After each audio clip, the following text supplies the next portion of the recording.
What's going on, guys? It's Cole with Extreme Outfitters. Today we're going to do something a little special. We're going to do a bold build on the brand new 2021 PSE Embark John Dudley's edition. We got Cody over here. He's going to help us do this. And ladies. Alrighty, Cody. So what's first? Alright, we're going to start. I always start with the rest. We essentially got his draw length down.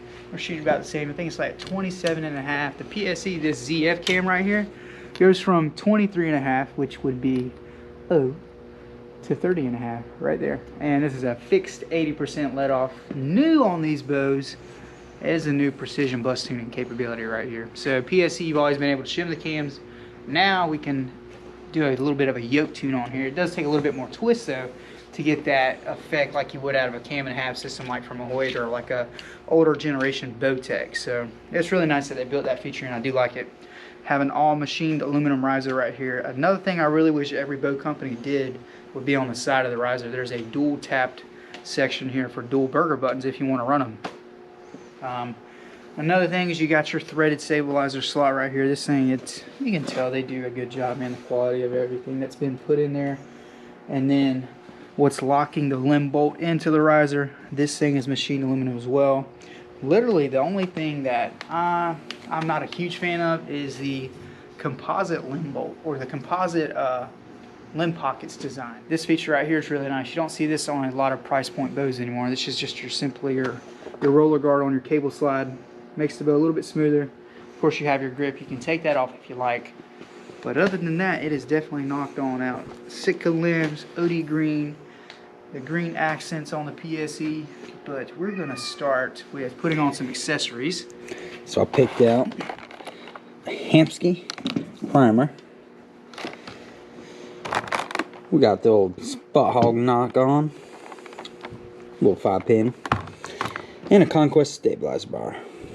These things are legit, man. They got smack wrap technology inside of it. This is a 500 series, so it's 1/2 inch.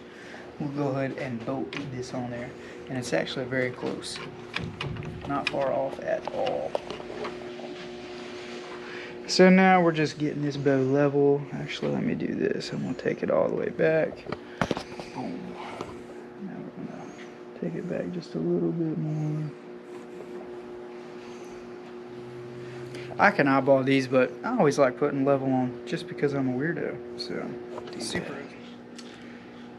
Got the Hamski primer. I like this right here. So you see you got your lockdown little set screw. And I even like to throw a level on this from time to time just to see how good my eyeballs are working. You know, it's a little off center. I kind of eyeball it up. Let me get my Allen key. We're going to talk about D-loop shit. Alrighty, guys. Now we're going to start on a D-loop. We're going to go with flow green to match the strings. Flow green and OD knock sets. That's what we're going to do with these guys. So, for me, I like starting at the burger button whenever I'm setting up an arrow to put it on the level or to tie in knock sets or D-loops. Burger button's where I start at. Now, on some target bows, I will run that thing a little bit higher on the burger button because I feel like a bow might hold a little bit better. Ultimately, the bow will tell you where it wants to be at. If everything's in time, if it's married up, if it's synchronized like it should be. But we're just going to start some knock sets.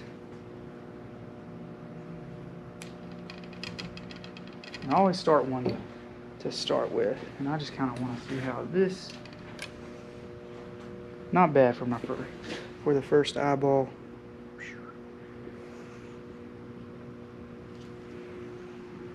Okay, just about there. Man, these flow green strings look sharp. I ain't gonna lie. So now, why do you tie in the knock sets?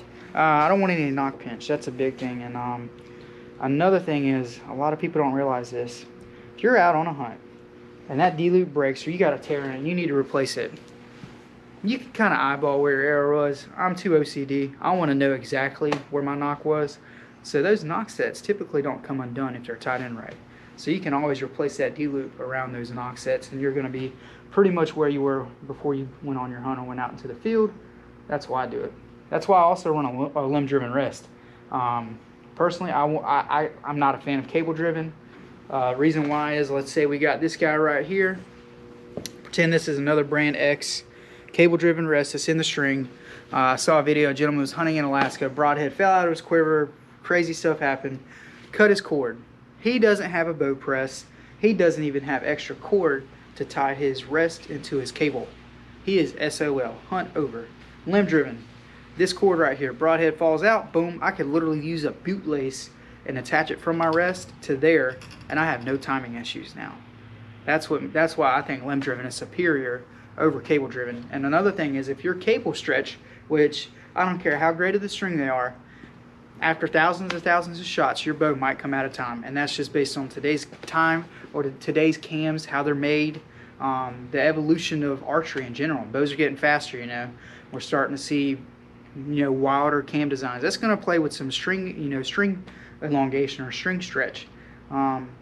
This right here, tied to the limb, if your limb stretches, I ain't never heard of it. I mean, you might need to reevaluate archery after that. Never heard of that happening, but other than that, we're going to finish this knock set, and I'm going to show you how I like to do my D-loops, because I do one on the top and the bottom. There's a lot of people that only do one on the top. I don't see anything wrong with doing just one.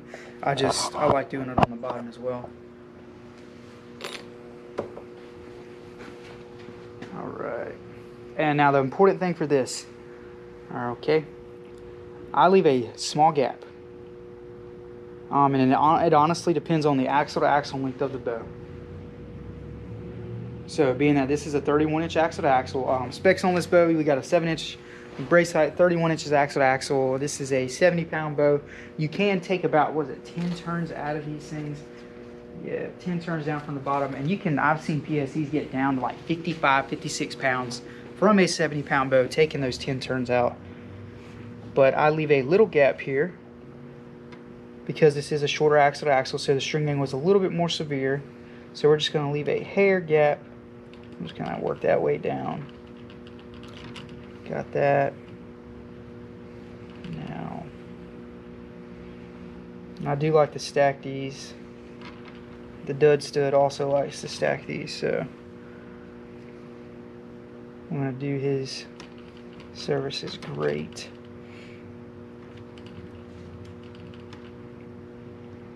Another thing is, guys, pick out your arrow before you tie on your D-loop, because the knock is different, and also the diameter of your arrow matters for everything being level. So pick out the arrow, and then let's tie on your D-loop, get the knock set and everything. So let's get back to Cody. Action. So next we're going to tie on the D-loop. I go ahead and puff up that end, as you see, and I go ahead and burn it. There's a lot of ways per se that people like to tie their own D-loops on, but I will show you the one that I think is the best way. And I know there's a lot of target archers that tie their D-loops on differently. I think Dave Cousins ties his actually on to one side, both knots. He shoots great. I can't argue with him. He's got results. The way I like to tie my D-loops in is I like that little gap right there. But so this is how I remember. Alright, arrows go forward, so both ends go forward. The top knot is going to be on, or this is going to be on the top. Toward the top cam, we're going to flip both of them in, pull one tight. Alright, I'm going to slide that down. Pull it tight. Alright, now we're going to follow where this direction goes, which is right here. Then we're going to go inside, pull it tight, cinch it over the other side, and voila. Now we're not done yet. What I do, I need to get my pliers out. I'm actually going to cut just a little bit of this off. Not a whole heck of a lot, just like that. And we're going to fuzz up this end.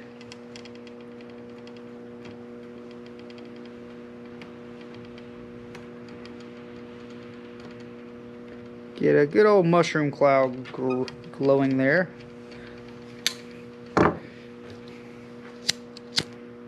Alright, and now we're just going to burn it. Try and not catch it on fire. I think that weakens the actual material itself.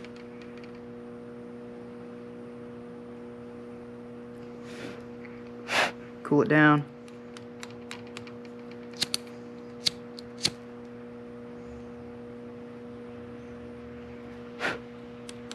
fire goes up, so we put the bow down. Never get the string on fire that way. All right, now I'm gonna take that arrow off. I actually need to change the knot because that is way too tight on that string. Pull it tight, boom. I like my D-loops personally a little bit longer than that, but this is your average D-loop that most guys like. About 3/4 of an inch. So you got the burr facing to the right on top, and then the burr facing to the left on the bottom. And the reason why, if we look at this release right here, so I'm gonna stand this bow up. All right, this right here, there's even pressure on that string if you're shooting a handheld. As you can see, when I'm rotating 45 degrees or 30 degrees, there's not a lot of distortion in that string itself. That's why I tie mine like that. If you shoot an index finger release, I don't think it matters too much. And like I said, there's some, you know, target archers, professional archers that tie theirs on one side. Some that don't even care, have a preference to think about it. They still shoot amazing scores, but I'm trying to get every advantage I can think of for me personally. So, all right, so we got the Hamski installed on here. We're going to go over another feature about this precision buzz tuning system that is legit. We have a hole right here, so we can run this cord through this hole. And voila, pulls your rest down. If anyone doesn't know about Hamski, in my opinion, makes the most robust rest on the market. The thing is, hands down, it's a tank. You can't break them. I've only ever seen one bend, and by the act of God, only God, it could have been like that. But other than that, these things are solid. They feature a metal blade. I've shot other rests where they have a plastic blade or a thin piece of metal blade, and it's just, yeah, not my cup of tea. But this blade right here, you can see how thick it is, man. It is, I mean, it is a piece of work. Specifically on the primer, this is a price point rest from Hamski. It's new for 2021. The big thing is it doesn't feature the double ball bearings like they do on the hybrids, the Hybrid Hunter Pros, and it's not micro adjustable. If you're trying to save on a budget, these guys we've been selling quite a lot lately for anyone getting into archery. Just a phenomenal rest. Phenomenal company, good people. You can set the spring tension on here just like you can on any other rest, which is nice. Next, we're going to move to the sight. So in my opinion, the rest is the most important thing that goes on a bow. I kind of refer to it as the transmission in a car. If you don't have a good transmission in there, you're not going anywhere. So rest, number one, spend good money on a quality rest. Next best thing, personally, I like good bars. Good bars help me hold a little bit better. They get rid of the vibration in the bow if there is any. And third would probably be arrows. The last thing would be sight. I don't know, I'm a bow snob, so I really like nice equipment on my stuff, as does Cole. So we're going to throw the Nock On Fast Steady 5-pin edition on here. Spot Hogg makes some serious equipment. I think of them kind of like the Hamski of the sight world. Everything's very robust, 6,000 grade aluminum. You can see the teeth and the gears on these guys. They're legit. And then Nock On, man, I got to give it to Dudley. He's got some good, you know, marketing and design. You see the label in there and the logo. Really clean, really crisp. Another feature that I love about the Spot Hogg stuff, your rings right here. So of course it starts with a bigger ring so you can feel more of your peep housing if your peep's a little bit bigger, and then you can use these to adjust if this is too big, so you get really good sight alignment.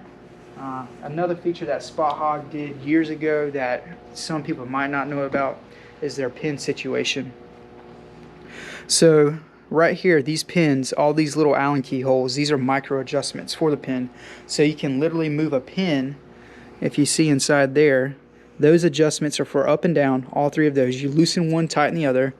And then those adjustments right there are to actually move the pin in and out, or left and right inside the scope frame itself.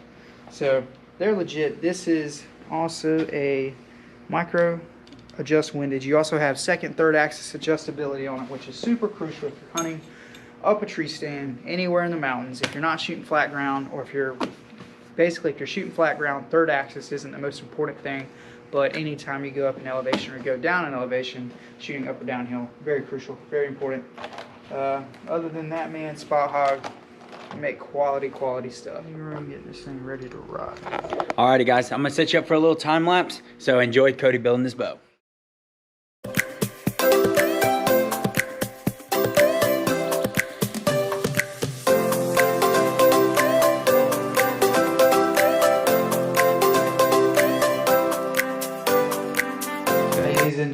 this is the tuning room, and we're gonna shoot this thing through paper. Now, Cole is the cameraman. Typically, I will let someone shoot their own bow through paper if I know they have good form and they don't slap the ever-living daylights out of a trigger. But now, I'm just gonna go ahead and give it a whirl.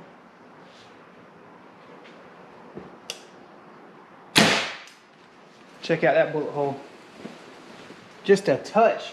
We're gonna lower the rest just a touch. Alrighty guys, that's our Embark bow build. I gotta thank my man Cody over here. Guys, if you like the video, give it a thumbs up, hit those bell notifications because there will be more bow builds coming. Make sure you guys check us out on all of our social media. It'll be all linked down below. Thank you guys. Later.